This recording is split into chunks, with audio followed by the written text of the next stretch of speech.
ମାଲକାନଗିରି ଜିଲ୍ଲା ମାଥିଲି ବ୍ଲକ କର୍ତ୍ତନପାଲି ପଞ୍ଚାୟତ ସଦର ଗ୍ରାମର ମଙ୍ଗୁଳି ଭୂମିଆ ଆଜି ସକାଳେ ନିକଟସ୍ଥ ସାବେରୀ ନଦୀକୁ ଶୌଚ ହେବାକୁ ଯାଉଥିବା ବେଳେ ଅସାବଧାନତା କାରଣରୁ ନିଜର ପାଦ ଖସି ଯାଇଥିଲା। ପାଦ ଖସି ଯିବା ପରେ ନଦୀର ପ୍ରଖର ସ୍ରୋତରେ ଭାସି ଯାଇଥିଲେ ବୃଦ୍ଧା ଜଣକ। ସାଙ୍ଗରେ ଯାଇଥିବା ଅନ୍ୟ ମହିଳାମାନେ ଉଦ୍ଧାର କରିବା ପାଇଁ ବହୁ ଚେଷ୍ଟା ମଧ୍ୟ ବିଫଳ ହୋଇଥିଲେ। ବିଫଳ ହେବା ପରେ ସଙ୍ଗେ ସଙ୍ଗେ ଗ୍ରାମରେ ଆସି ଖବର ଦେଇଥିଲେ।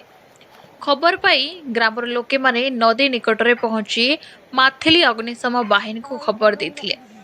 ଖବର ପାଇ ମାଥିଲି ଅଗ୍ନିଶମ ବାହିନୀର ଅଧିକାରୀ ରେଣୁବାଳା ଦିଶାରୀଙ୍କ ସହ ଟିମ୍ ଓ ମାଥିଲି ପୋଲିସ ସଙ୍ଗେ ସଙ୍ଗେ ବାହାରି କର୍ତ୍ତନପାଲିରେ ପହଞ୍ଚି ନଦୀର ପ୍ରଖର ସ୍ରୋତରେ ଅପରେସନ ଜାରି ରଖିଛନ୍ତି।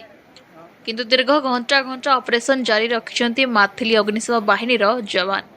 କିନ୍ତୁ ନଦୀର ପ୍ରଖର ସ୍ରୋତ ଥିବାରୁ ନିଖୋଜ ମଙ୍ଗୁଳିର କୌଣସି ପତା ମିଳିନାହିଁ।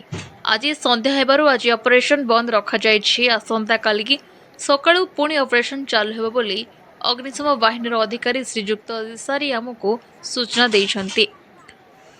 ମାଲକାନଗିରିରୁ ପ୍ରଶାନ୍ତ କୁମାର ସରଘରିଆଙ୍କ ରିପୋର୍ଟ।